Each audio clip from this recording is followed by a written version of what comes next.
نے کہا سعید بن زید کے والد تھے زید بن نفیل، تو اللہ کے نبی کے آنے سے پہلے انتقال کر گئے۔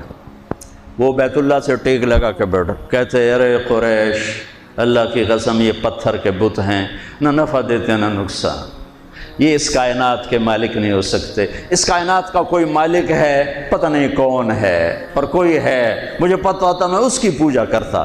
تو آپ نے سعید بن زید عشرہ مبشرہ میں سے 10 بڑے ٹاپ 10 صحابہ، ابو بکر جنتی، عمر جنتی، عثمان جنتی، علی جنتی، طلحہ جنتی، زبیر جنتی، سعد بن ابی وقاص جنتی، عبد الرحمن بن عوف جنتی، ابو عبیدہ جنتی، سعید بن زید یہ جنتی۔ تو آپ نے کہا سعید میں تیرے باپ زید کو جنت میں دیکھتا ہوں، تیرے باپ زید کو میں جنت میں دیکھتا ہوں کہ وہ بت پرستی سے بیزار رہے، تو میرے نبی کی نسل کوئی بت پرست نہیں آ سکتا۔